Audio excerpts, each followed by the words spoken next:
विद्यार्थियों, अभिभावकों, सुबह का नमस्कार।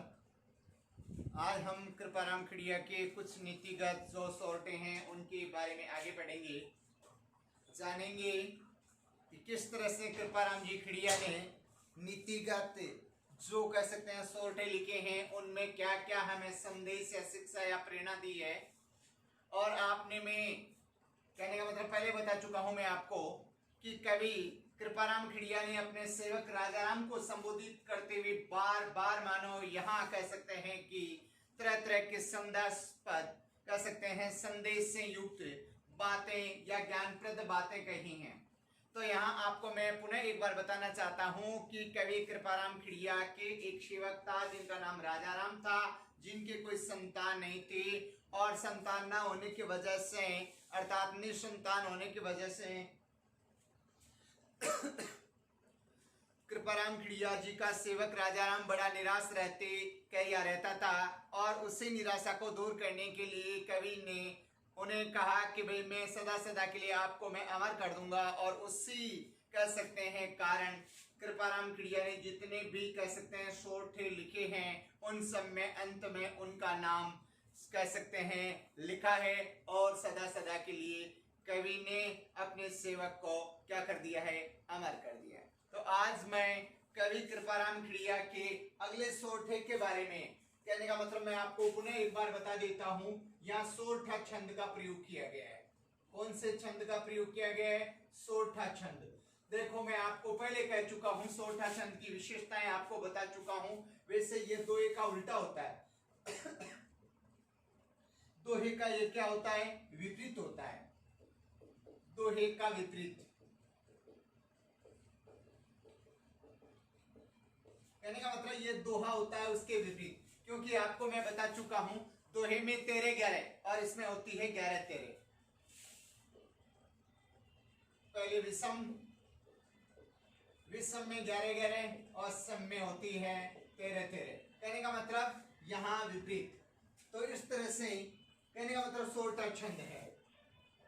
यह वैसे मात्रिक छंद है, इसमें क्या गिनी जाती है? मात्राएं गिनी जाती हैं। तो वैसे मात्रिक छंद। तो मैं आपको स्पष्ट करना चाहता हूं। अब देखो जो हमारा पहला कह सकते हैं सोरठा है, इसमें कवि कृपाराम खिड़िया ने क्या लिखा है, हमें क्या शिक्षा दी है, इसके बारे में हम जानेंगे। देखो यहाँ पहले सोरठे में उन्होंने लिखा है, पहली किया उपाय। किसी भी काम को करें तो कहने का मतलब कई ऐसी मुसीबतें होती हैं, कई ऐसी बातें होती हैं, कई ऐसी चीजें होती हैं जिनका पहले ही उपाय होता है। कहने का मतलब उपाय का मतलब होता है उपाय, यानी किसी भी कहने का मतलब कुछ ऐसे काम होते हैं जिनका पहले उपाय होना चाहिए, बाद में उसका कोई उपाय नहीं होता है। तो पहले किया उपाय। दव का अर्थ होता है जंगल की आग, जिसे दावाग्नि कहते हैं।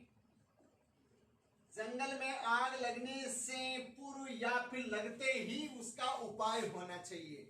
भाई जैसे आप रोजाना पढ़ते हो ऑस्ट्रेलिया में या कई और जगह जहां पर कई बार क्या करती है, जंगल में आग लग जाती है और वो वर्षों तक बुझती नहीं है, जिससे बहुत सारी कह सकते हैं वनस्पति का विनाश होता है, जीव जंतुओं का विनाश होता है और कह सकते हैं प्रकृति के लिए भी बहुत नुकसानदायक चीजें होती हैं। इसलिए यहाँ इस कह सकते हैं सोरठे में कवि कृपाराम खिड़िया ने बताया कि पहले ही उपाय, और उपाय में सबसे पहले चीज बताई है जंगल की आग।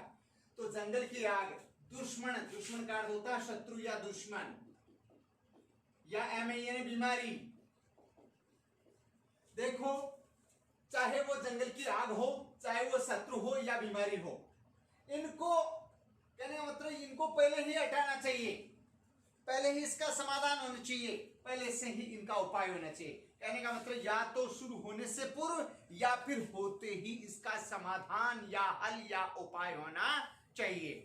तो कवि कृपाराम खिड़िया ने अपने सेवक राजाराम को संबोधित करते हुए इस सोरठे के माध्यम से बताया है या कहा है कि हे, यानी कहने का मतलब है कि सेवक राजाराम, चाहे कहने का मतलब जंगल की आग हो या शत्रु हो या बीमारी हो, इनको पहले से ही दूर कर देना चाहिए या हल कर देना चाहिए या उपाय कर देना चाहिए। बाद में इसका कोई उपाय होता नहीं है, और उपाय होता भी है तो उतना कारगर होता नहीं है। फिर आगे क्या लिखा है, प्रचंड हुआ विश्वाव, प्रचंड हुआ, तेज होने के बाद जब ये प्रचंड रूप में, खतरनाक रूप में, तेज रूप में हो जाता है तो उसके बाद रोबा गाले राजिया, ये कहने का मतलब कष्टकारी, कहने का मतलब जब ये बहुत ही तेज रूप में, प्रचंड रूप में, खतरनाक रूप में, कहने का मतलब कह सकते हैं खतरनाक,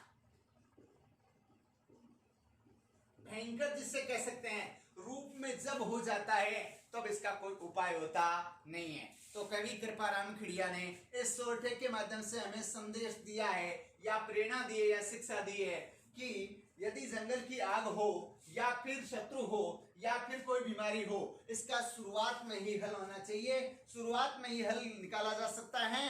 बाद में जब ये प्रचंड रूप या खतरनाक रूप धारण कर लेती हैं तो उसका कोई हल या समाधान होता नहीं है। कहने का मतलब है इनका शुरुआत में ही हल या उपाय होना चाहिए। कहने का मतलब कुछ ऐसी बातें हैं जिनका शुरुआत में ही रोकथाम किया जा सकता है, बाद में जब ये विशाल या प्रचंड रूप या खतरनाक रूप में, कहने का मतलब हो जाती है या हो जाता है, उसके बाद इसका हल नहीं होता है, और होता भी है तो उतना कारगर होता नहीं है।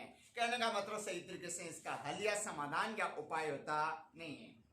अब देखो दूसरे में क्या बताया कवि कृपाराम खिड़िया ने, हिम्मत कीमत होए बिना कीमत नहीं। हिम्मत की कीमत होती है, बिना हिम्मत वालों का इस दुनिया में कोई मालिक नहीं है। कहने का अर्थ है कवि कृपाराम खिड़िया ने अपने सेवक राजाराम को संबोधित करते हुए कहा है कि हे राजिया, इस दुनिया में, इस संसार में, इस धरती पर हिम्मत के बिना किसी की कीमत होती नहीं है।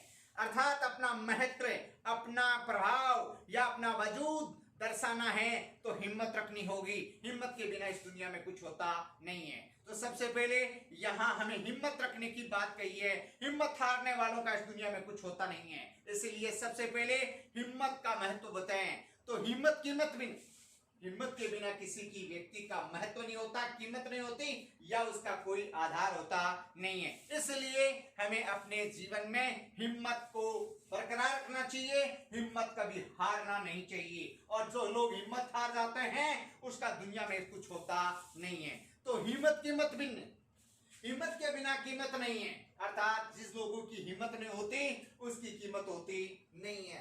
करे न आदर कोई, और जिनके पास हिम्मत नहीं होती उनका कोई आदर नहीं करता, सम्मान नहीं करता, कोई इज्जत नहीं करता। कहने का मतलब उससे रद्दी की कागज की भांति फेंक दिया जाता है। जैसे रद्दी कागज को 2 रुपए, 4 रुपए, 7 रुपए, 8 रुपए, 10 रुपए किलो में बेचा जाता है, उसकी कीमत नहीं होती है, उसे कबाड़ में डाला जाता है, उसका कोई वजूद या अस्तित्व होता नहीं है। इसी तरह जो लोग हिम्मत से युक्त नहीं होते, अर्थात जिनकी हिम्मत नहीं होती, जो हिम्मत हार जाते हैं वो रद्दी कागज की भांति हो जाते हैं। अर्थात महत्वहीन, कीमतहीन, आधारहीन, निराधार, निरुपयोगी हो जाते हैं। इसलिए जीवन में हिम्मत, कीमत मूल्य होता है, बिना कीमत नहीं। हिम्मत के बिना कीमत नहीं होती, हिम्मत की ही कीमत होती है, हिम्मत का ही मूल्य होता है, हिम्मत का ही सब कुछ होता है। इस दुनिया में हिम्मत के बिना कुछ होता नहीं है। करे ना आदर कोई, जिसके पास हिम्मत नहीं होती है, जिसमें हिम्मत नहीं होती, जिसमें हौसला नहीं होता, उसकी इस दुनिया में कोई कीमत है आधा। कहने का मतलब उसको कोई आदर नहीं देता, सम्मान नहीं देता। लोग उसे ठोकरों में, कह सकते हैं फुटबॉल की भांति रख करके लात मारते हैं। इसलिए हिम्मत रखना सबसे बड़ी चीज मानी गई है। तो कवि कृपाराम खिड़िया ने अपने सेवक को हिम्मत रखने की बात कही है। फिर देखो आगे क्या लिखा है, उपजावे अनुराग, उपजावे उपजता है, पैदा होता है या प्रकट होता है, अनुराग है ना प्रेम। उपजावे अनुराग कोयल मन हरकत करे। देखो यहाँ वाणी के बारे में बताया कवि कृपाराम खिड़िया ने अपने सेवक राजाराम को संबोधित करते हुए बताया है या कहा है कि जो लोग मधुर वाणी में बोलते हैं, मीठी वाणी में बोलते हैं, लोग उनका आदर करते हैं, लोग उनका सम्मान करते हैं, ये वाणी का ही फर्क है, रचना का ही फर्क है। जो लोग मीठे बोलते हैं, यहाँ कोयल और कौवा में अंतर बताया है। हालांकि दोनों पक्षी एक जैसे होते हैं, देखने में दूर से पता चलता नहीं है, लेकिन जब दोनों बोलते हैं तब पता चलता है कि ये कोयल है और ये कौवा है। कौवा हमेशा कर्कश वाणी में बोलता है, कटु वाणी में बोलता है, कड़वा बोलता है, अर्थात काव काव बोलता है, तो लोग उसे पत्थर मारते हैं, लोग उसे उड़ाकर दूर भगा देते हैं। लेकिन एक कोयल जो मधुर बगीचों में, अमृत कुंज में, लताओं में बोलती है, तो लोग उसकी कुहुक को सुनने के लिए लालायित हो जाते हैं। कारण है, ये है वाणी का मिठास। जो लोग मीठे बोलते हैं उन्हें आदर मिलता है, सम्मान मिलता है, इज्जत मिलती है। और जो लोग कोए की भांति काव काव काव करते रहते हैं, उन्हें इस दुनिया में कोई इज्जत की प्राप्ति होती नहीं है। इसलिए हमेशा मधुर वाणी, मीठी वाणी का कह सकते हैं उपयोग करना चाहिए या काम में लेना चाहिए। कहने का मतलब सीधी सीधी बात है, मीठे मधुर वचन बोलने चाहिए। तो यहाँ इस देखो क्या लिखा है, उपजावे अनुराग कोयल मन हरकत करे। हरकत का मतलब हर्षित करना, प्रसन्न करना, खुश करना। तो देखो यहाँ कवि कृपाराम खिड़िया ने अपने सेवक राजाराम को संबोधित करते हुए कहा है कि हे राजाराम, वाणी का मिठास अलग होता है और वाणी का कड़वाहट अलग होता है। तो यहाँ देखो, उपजावे ने पैदा करता है, अनुरागे ने प्रेम या स्नेह, उपजावे ने पैदा करना। कोयल मन हरकत करे, जब कोई, यानी कहने का मतलब कोयल बोलती है, कोयल कुहुकती है बगीचों में, उस समय सब लोगों का मन प्रसन्न हो जाता है। अर्थात कोयल की मधुर वाणी सुन करके हर व्यक्ति प्रसन्न हो जाता है, खुश हो जाता है। कड़वो लागे काग, और एक कौवा बोलता है तो हमें कड़वा लगता है। कहने का मतलब कौवे की वाणी में कड़वाहट होती है और कड़वाहट किसी को पसंद होती नहीं है। इसलिए हमें जब भी बोलें, जब भी हमें अपने, कहने का मतलब किसी को संबोधित करें या पुकारें या किसी को बात कहें, तब हमें मीठी मधुर वाणी का प्रयोग करना चाहिए। कोयल की भांति मधुर वाणी का प्रयोग करेंगे तो जो सुनने वाले श्रोतागण होंगे वो सारे प्रसन्न हो जाएंगे, खुश हो जाएंगे, कह सकते हैं आह्लादित हो जाएंगे। तो देखो, कड़वो लागे काग, कड़वो इन कठोर या कटु, कड़वा, लागे ने लगता है, कागे ने कौवा, कौवा हमेशा सबको कड़वा लगता है। रसना रागुण राजिया, ये वाणी का ही, कहने का मतलब जीभ का ही असर है, वाणी में ही गुण है। अर्थात ये जीभ का ही गुण है कि जीभ तो वही है, लेकिन बोलने वाला मधुर वाणी में बोलता है तो सुनने वाला श्रोता, अर्थात श्रोतागण है, वो प्रसन्न चित्त हो जाते हैं, आत्म विभोर हो जाते हैं। इसलिए हमेशा वाणी को बोलते समय हमेशा सोच समझकर मधुर वाणी का प्रयोग करना चाहिए। तो यहाँ कोयल और कह सकते हैं कोयल का उदाहरण देख करके मानो समझाया गया कि एक तरफ कोयल है, एक तरफ कौवा है। कोयल मधुर वाणी में कूकती है और कौवा कटु वाणी में बोलता है। जब कोयल बोलती है तो सभी लोग सुनने वाले सुनने के लिए लालायित हो जाते हैं, और जब कौवा बोलता है तो उसे कह सकते हैं ढेला मारते हैं, अर्थात पत्थर मारते हैं, दूर उड़ाते हैं, उनका कोई मान सम्मान होता नहीं है। इसलिए हमें मधुर वाणी का प्रयोग करना चाहिए, कह सकते हैं बहुत ही सोच समझ कर बोलना चाहिए। फिर अगले में क्या कहा है, दूध निर्मिण दो हिक जिन्हें आकृत हुई। देखो यहाँ दूध और नीर यानी पानी दोनों मिलकर के क्या हो जाते हैं, एक हो जाते हैं। दोनों की आकृति या रूप क्या हो जाता है, एक हो जाता है। कहने का मतलब न्याय और अन्याय,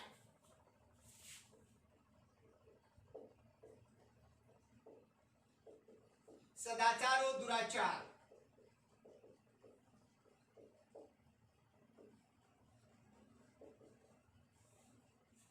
कहने का मतलब अधर्म और धर्म,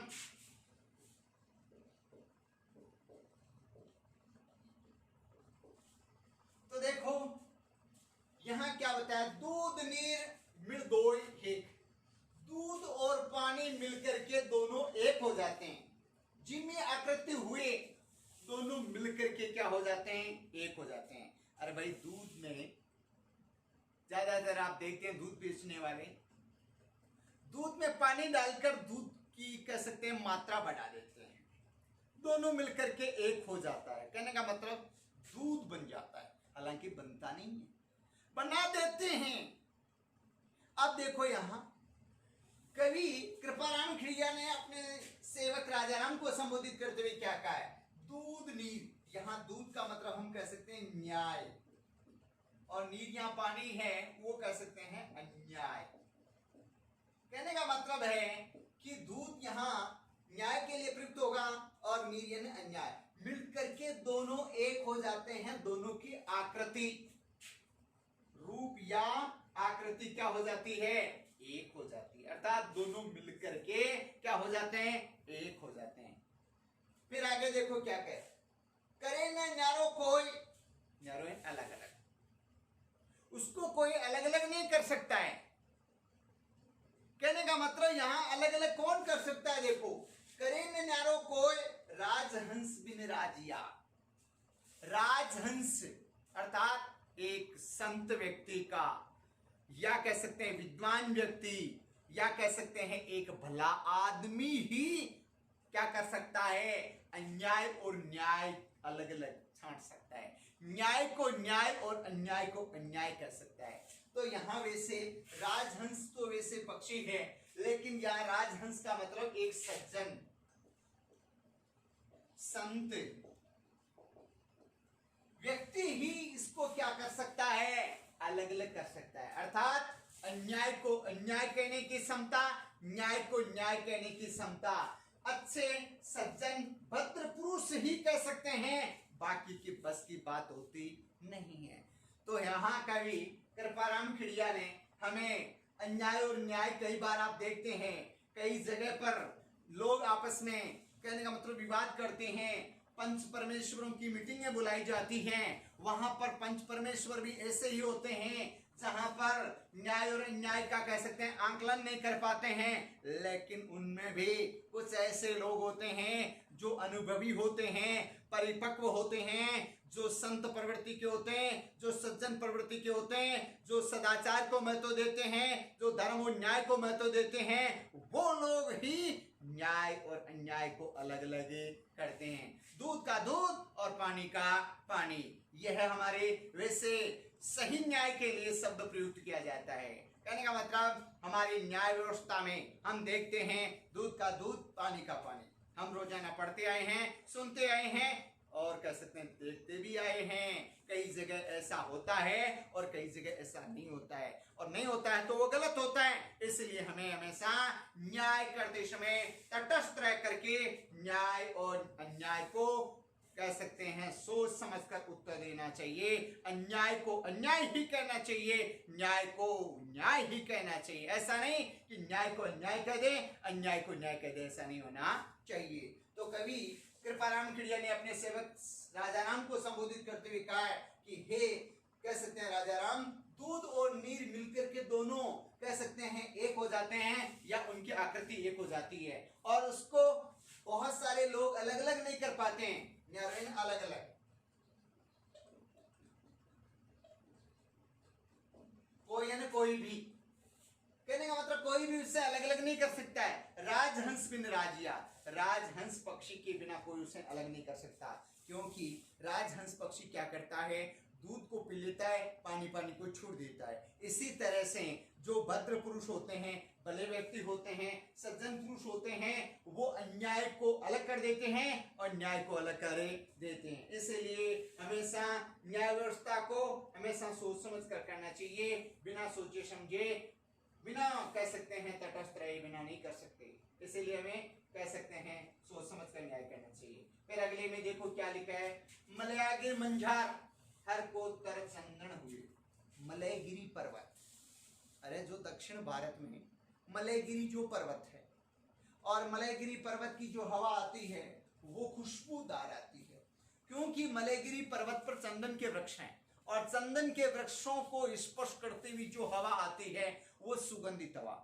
क्योंकि आप देखते हैं पश्चिमी राजस्थान में विशेष रूप से हमारे जो इन दिनों में लू चलती है, क्योंकि आप देखते हो उधर पानी का स्रोत नहीं है, या कह सकते हैं पानी नहीं है, धूल है, मिट्टी यानी कह सकते हैं धूल प्रचंड, कह सकते हैं राजस्थान का वैसे कह सकते हैं मरुस्थलीय इलाका, इसी तरह से गर्मी और इससे स्पर्श होती हुई जब हवाएं आती हैं तो वो तेज आती हैं, और तेज हवाएं आकर के हमारे कह सकते हैं राजस्थान के जो रेतीले मरुस्थल में विशेष रूप से धूल भरी आंधियां चलती हैं। क्यों भाई धूल भरी आंधियां कैसे? क्योंकि यहाँ धूल ही धूल है, और जो पश्चिमी राजस्थान में पश्चिमी जो राजस्थान पाकिस्तान जो उधर से हवाएं आती हैं उधर भी कह सकते हैं धूल ही धूल है, दोनों मिलकर के कह सकते हैं धूल उड़ती हुई दिखाई देती हैं। लेकिन आप जानते हो मलयगिरी पर्वत पर जो वृक्ष हैं वो चंदन के वृक्ष हैं, और जब कह सकते हैं हिंद महासागर की ओर से अर्थात दक्षिण की ओर से जब हवाएं हमारे आती हैं अर्थात विशेष रूप से उत्तर भारत की तरफ आती हैं तो हवाएं बड़ी शीतल सुगंधित आती हैं, और वो सुगंधित हवाएं हमें कह सकते हैं आनंद की अनुभूति प्रदान करती हैं।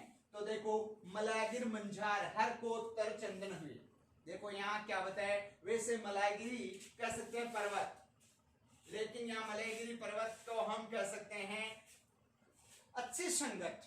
भाई जैसे मान लो उदाहरण के लिए आप देखते हो एक तो राजस्थान का मरुस्थलीय इलाका है। अब राजस्थान में जैसे ही मान लो ये मरुस्थलीय इलाका है, इधर से जो हवाएं आती हैं वो मानो गर्म आती हैं, धूल भरी आती हैं। क्यों भाई? यहाँ केवल धूल ही धूल है। और यदि मान लो इसी तरह जैसे उदाहरण के लिए यह मलयगिरी पर्वत है,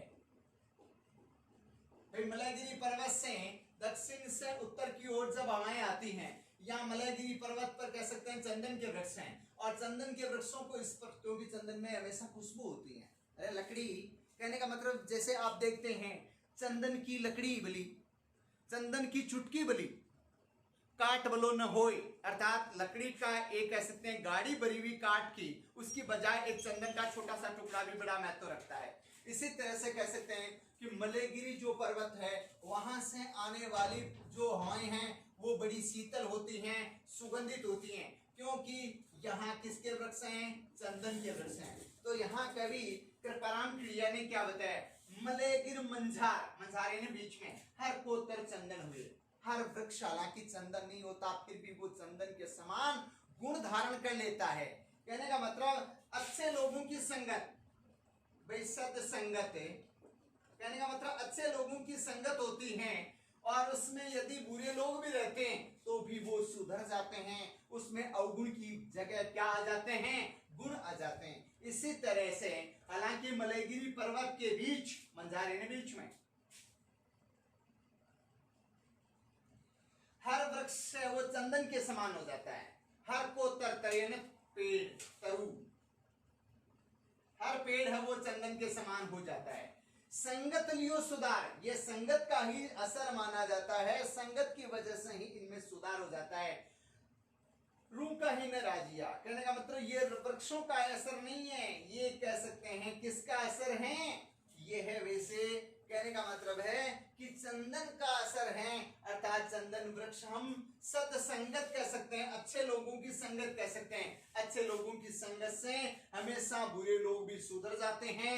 जैसे मलयगिरी पर्वत पर हर वृक्ष चंदन हालांकि नहीं होता है, लेकिन चंदन के समान उसमें गुण आ जाते हैं। तो हमें यहाँ कवि कृपाराम खिड़िया ने इस छोटे के माध्यम से बताया कि सत्संगत करनी चाहिए, अच्छी संगत करनी चाहिए, अच्छी संगत करने से बुरे लोग भी सुधरे जाते हैं। इसलिए हमेशा सत्संगत, अच्छी संगत या अच्छे लोगों की या सज्जन पुरुषों की संगत को महत्व देना चाहिए, सत्संगत में रहना चाहिए, अर्थात अच्छे लोगों के गुणों को धारण करना चाहिए, उनके बीच में बैठकर उनकी बातों को हमें अपने जीवन में उतारना चाहिए।